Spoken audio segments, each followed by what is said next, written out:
it was extremely important that Western weapons prove themselves superior to Chinese or Russian weapons. And so this was an absolutely spectacular demonstration of exactly the opposite. Some military analysts believe that the whole clash between India and Pakistan was meant to inhibit Pakistanis, to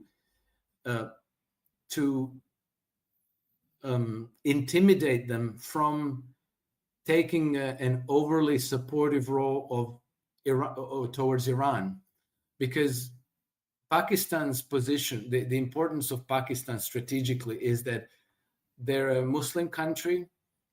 They have a nuclear weapon, and they are the 13th most powerful military in the world. And they are very supportive of Iran.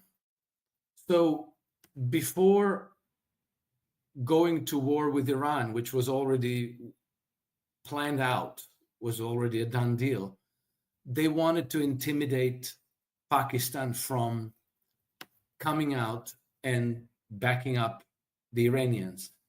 And this failed very spectacularly. And so the whole business of a regime changing Iran doesn't seem that it's going to be happening. Destroying Iran's nuclear project, that doesn't seem that it's going to be happening.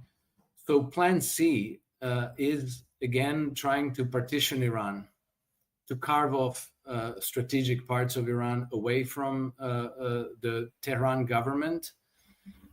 But it seems to me that this is their weak card. They're playing the weak card. The Azerbaijanis have put themselves in a very embarrassing position now because, they're antagonizing the Russians, they're antagonizing the Iranians, but these are their, geographically, these are their neighbors. Their trade depends largely on both Iran and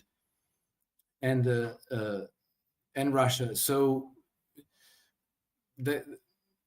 I don't know that this is going to work out. And I think that, in fact, the Western Empire, Israel, Azerbaijan, Turkey, all of that included, have actually sustained a strategic defeat. And now, they're doing this arson attack. If they can create chaos, maybe they can save their game. But it doesn't. They're definitely playing the losing side now. Alex, did you watch the interview that the president of Iran, Pezeshkian, had with Tucker Carlson? No, I only watched a few excerpts of it. I didn't watch the whole thing. Yeah, what he was saying in terms of the Israeli assassinations in Iran, he said that they wanted to assassinate him as well. Yes, I did see that. Yeah, look at the plan. It was much bigger than what we thought before. It was all about killing the president, the supreme leader of Iran, all the commanders together. And we can say, in the aftermath of what has happened, we can say that they failed to achieve the objective. That's why everything went the way that we saw in the aftermath. The attack on Iran in the first 8 hours, Iran was somehow surprised by the attack, and then they came out and they gained the responsibility. They gained their position, and they attacked Israel and so forth and so on. But I don't see that happening again for Israel. I don't see that there is something else happening in favor of Israel. They did the best they could do in their eyes. Yes, correct, Nima. They have been preparing this for a very long time, and it takes a very long time to prepare the terrain, to cultivate sources, to cultivate collaborators, to set up the attacks. Once you run the attack, well, then you no longer have that ammunition. Like with the pager attacks. Once you've done that, you can't redo it again. You have to come up with something else. And obviously it takes years to prepare these things. So I think that, taking down Iran, regime changing Iran, has been so extremely important to them that they have probably shot their best shot against Iran, and it failed. It was partially successful. It was obviously a very clever gambit. They have capable intelligence services. They obviously have collaboration. I'm talking about Mossad, the Israelis, but they obviously have extensive collaboration from the British and American intelligence services, which have co-opted a lot of these organizations like IAEA. So it's no wonder they were able to do a good job.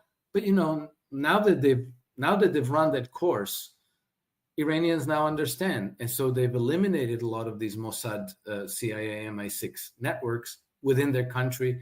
They kicked out IAEA, and they have probably taken measures to make Iranian leadership less vulnerable to tracing, to hacks, to informants reporting on their movements and so forth. And so you will not be able to mount this attack successfully again.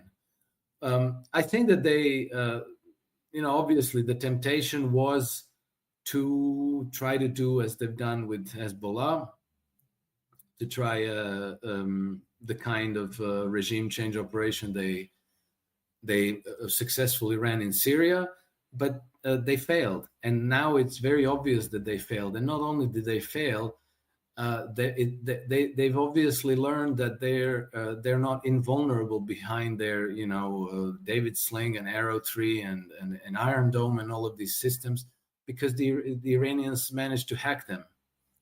And when I mean hack them, I don't just mean hacking into the system themselves, but the Iranians have learned very well how Israeli defense systems work. And you only have so many launchers, and these launchers only have so many rockets in them. And once you fire off all the rockets, it takes time to recharge the launchers again. And so the Iranians, already back in October, they understood a lot of how this works. And so now they know they need to launch this type of attack to absorb all the Israeli and American air defenses. And then for a period of time, they're completely naked. And then you strike the big targets almost unopposed. And so now we've seen that Israel has sustained a lot more damage than we initially understood. And they understand that they can't just get away with bombing here and there, and then, life goes on happily ever after in Israel. Their ports have been destroyed, refineries, their military intelligence centers, Mossad centers, their I don't know what it's called. I can't repeat that, or the Israeli equivalent of the Pentagon.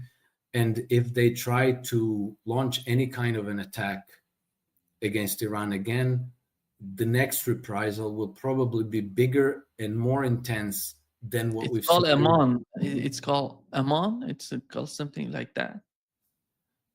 Yes, but I don't know exactly how you pronounce it. Okay, but you know what I mean. And so the next reprisal from Iran is likely going to be a lot bigger and a lot more intense, and they're probably not going to stop. They're probably not going to say like, okay, Donald Trump, thank you very much. Because it's you, we're going to stop this. And so I think that the only card the West has to play is to attempt to partition Iran, to balkanize it.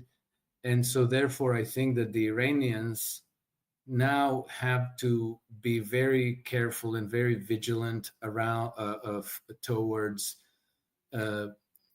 internal subterfuge, sabotage, in infiltration of separatist groups, of terrorist groups, of Britain has specialized in flooding their target nations with drugs.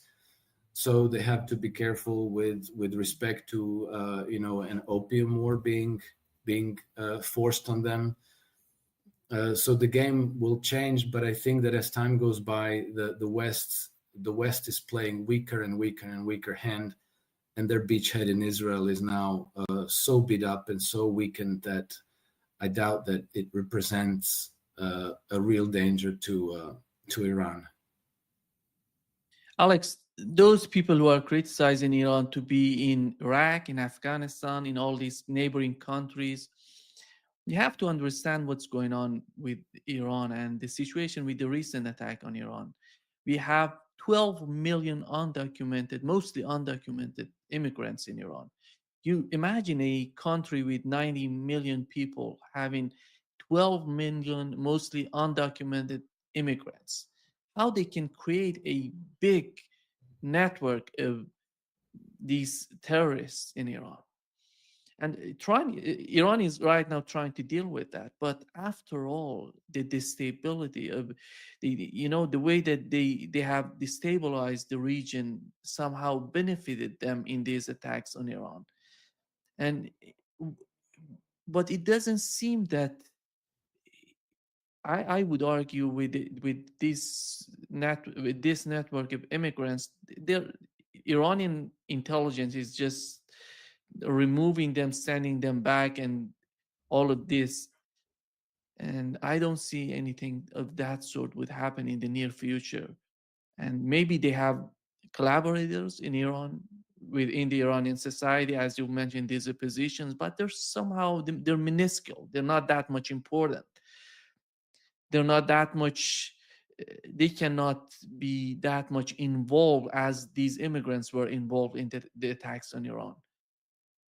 Do you feel that Donald Trump and his administration would somehow support Israel to attack again? And I think we have to say cui bono. Who's going to benefit from that?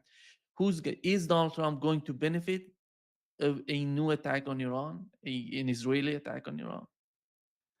I don't think so, Nima. And I think that maybe that was where Donald Trump's meeting with Netanyahu didn't go so well, because Netanyahu is desperate to renew hostilities with Iran.